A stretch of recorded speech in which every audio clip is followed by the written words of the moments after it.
survival series. Been a little while since I did a video, but wanted to do one today and show you a little bit about some ideas for some survival communications, and in particular ham radio or amateur radio. Amateur radio is a really very good and viable option for backup communications, and also it's a great hobby. It's a lot of fun on top of that. There's many different ways, many facets that you can go with amateur radio. Everything from emergency communications to what they call DXing, contesting, all kinds of organizations and things you can get into.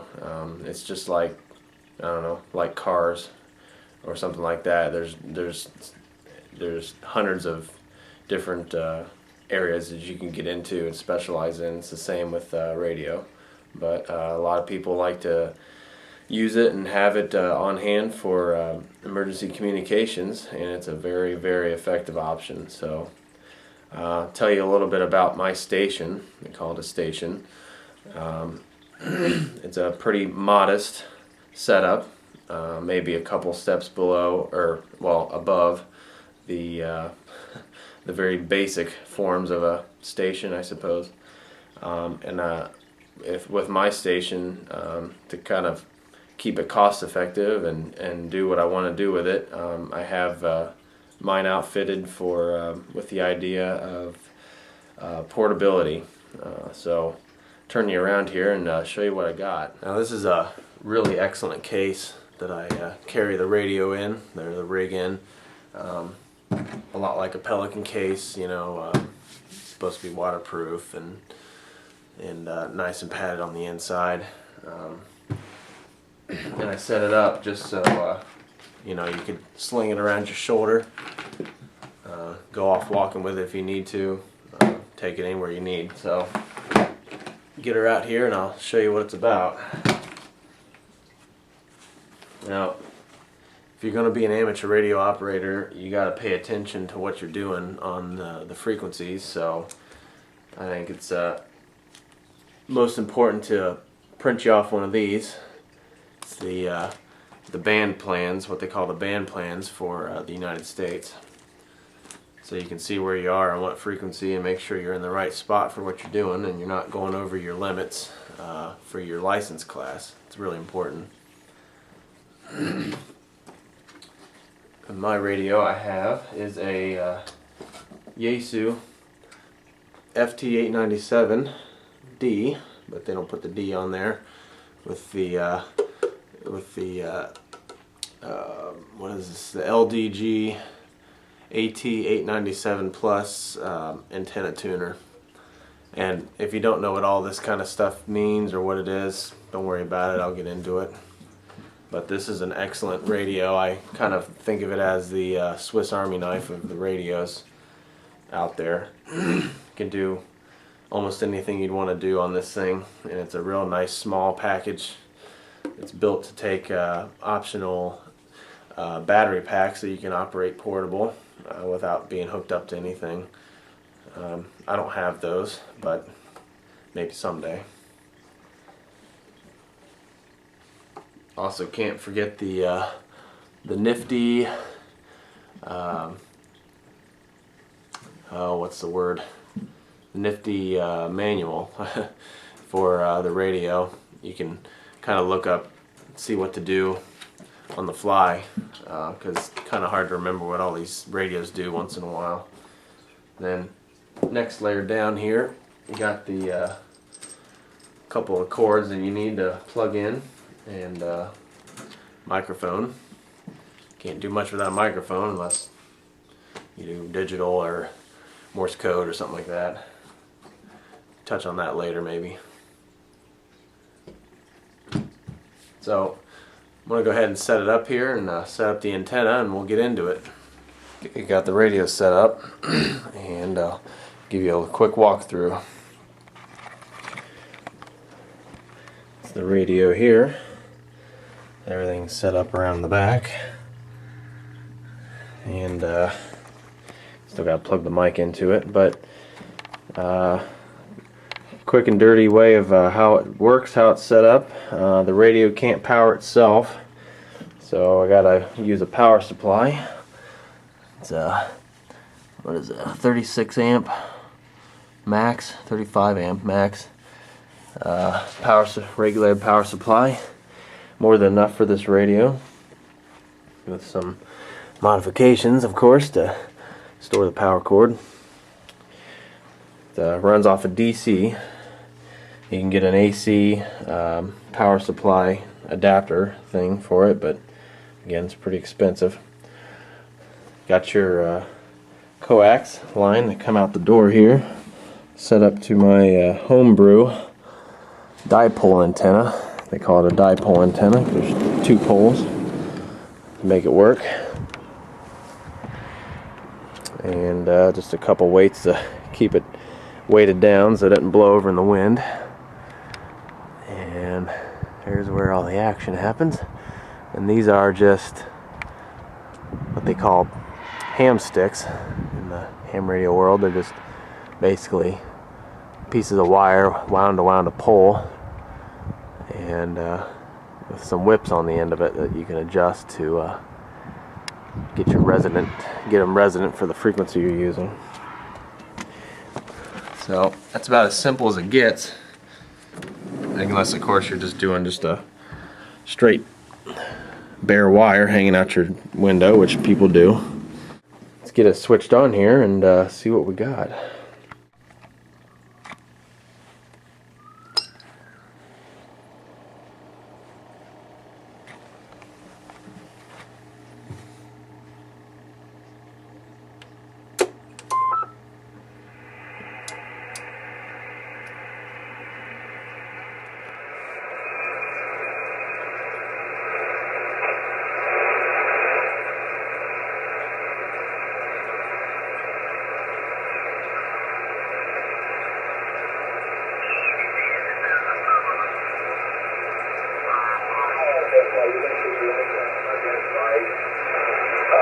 Using on this end a Ohio gold Wi-Fi, and have had that for quite a few years.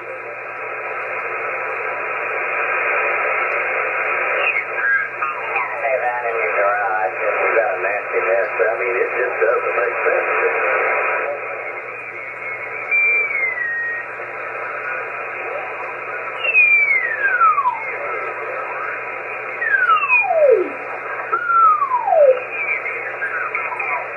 Kilo Charlie 2, Mike Hotel Yankee, baby. I'll leave it 4 or 5 kilos. You can see 5 kilos right there. The Quanto Paseco Tokyo 5 Kilo Kilo. Thank you. I'll leave it 4 or 5 kilos. I'll leave it 4 or 5 kilos. 4 or 5 kilos.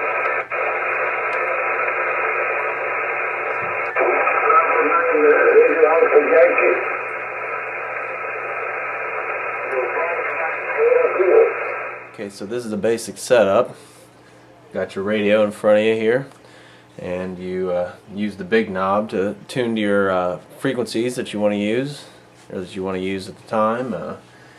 Different controls to bump volume and reduce noise and clarify a little bit and cut out some background static. Also to tune the antenna here. A few different options, but it's really great because you can hear. I've been hearing people all over the United States so far, just sitting here for a couple minutes. So see if we can make a contact here.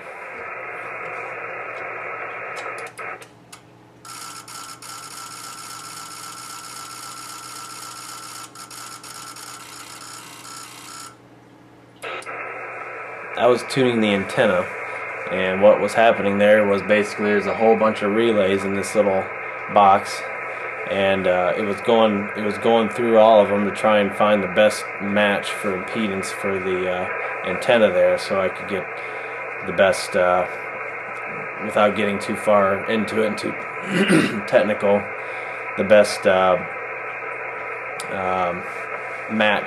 resonant match between the radio and the antenna. So that's what that was about.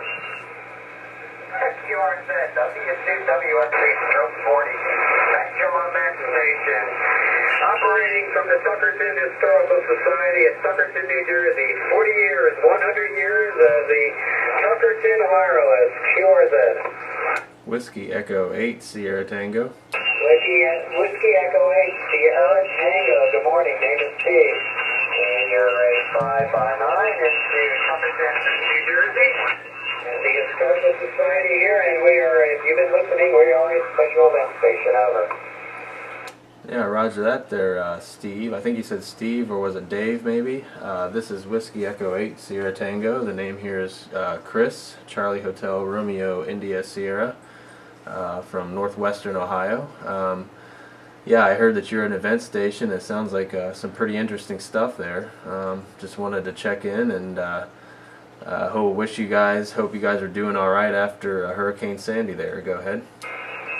Okay, Chris, yeah, we had a rough time over here. I actually live out on the bay here, very close to the actual site of the wireless. You can check us out on QRZ.com there. My house is raised about 9 feet above the island, so 3 feet of water in my garage. The utility room rendered my hot water heater and furnace into recycling materials, over. Oh, roger that. That's a real shame to hear, and sorry to hear about that. And hopefully you can bounce back from that pretty quick. Hope maybe with the help of some insurance and whatnot. So anyway, you probably got more stations calling in, so I'll let you get back to it there, and wish you all the best, and take care. Whiskey 2, Whiskey Sierra Charlie stroke 40 from Whiskey Echo 8 Sierra Tango. Back to you. Yeah, Chris, very good. Yeah, we did better than a lot of people, actually. No real damage to the house other than that. Had a trampoline through my bedroom window thanks to my next door neighbor who didn't have it tied down. But anyway, that's the way that goes. 73 is the Whiskey Echo 8 Sugar Tango, WCWSC stroke 40, 73. Yeah, roger that. Gotta love the neighbors there with all their help. Hopefully you got that out okay. Whiskey 2, Whiskey Sierra Charlie stroke 40 from Whiskey Echo 8 Sierra Tango, 73 to you. 73, Chris. Whiskey 2, Whiskey Sierra Charlie stroke 40. Special event station. Okay, so there is a contact there from New Jersey, which is a few hundred miles away easily from my location here in Ohio. So you can see that when the band conditions are right and you have the right antenna up and a decent rig, you can make it out pretty far. In addition, I was hearing probably some Spanish stations. I don't know if that was from Spain or from Mexico. That's pretty common to hear. So not only can you get around the United States or whatever country you're in, you can also easily go across the world or completely around the world. That's definitely a common occurrence in the radio hobby here. So you can get national and international communications for free, with the right equipment and the right licenses, of course. And there's plenty of literature and things to read and see on the internet as far as how to do that and how to get the right license and all that kind of thing. So it's a lot of fun, and I think it goes without saying you can have some serious communication power for emergency survival situations. So in addition, of course, there's more than just talking on the radio. You can do Morse code. My little keyer that I built here, straight key, I guess. Might wait to demonstrate that later on because I'm pretty pathetic at Morse code so far. got to practice up on it a little bit more before so I don't make a fool of myself. Also, you can, in particular with this radio, you can use one of these little guys, Signal Link USB, and basically it's just sort of a sound card type interface between this radio and a computer, and you can use what's called digital modes or RTTY, radio teletype. They still use that. It's a very viable form of communication, and might demonstrate that later on. But there's many ways you can communicate over ham radio besides just talking. So hopefully you enjoyed the quick, or maybe not so quick, demonstration of my ham shack here. And might as well show you this while I'm at it. For local communication, many hams have what they call handy talkies or walkie-talkies. These are great for communicating around town or within sort of line of sight with the small little, what they call rubber duck antenna. These are great. Use the FM mode or FM frequency modulation. Anyway, kind of short range communication. If you have a repeater, what's called a repeater in your town or city or county, whatever, you can hit the repeaters very often and extend your range that much more.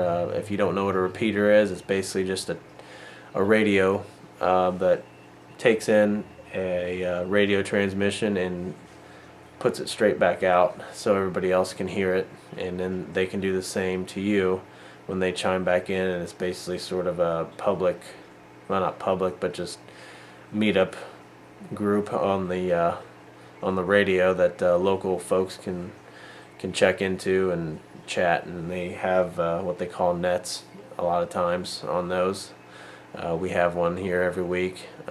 They also have nets over just what they call the HF frequencies, is what we've been listening to here.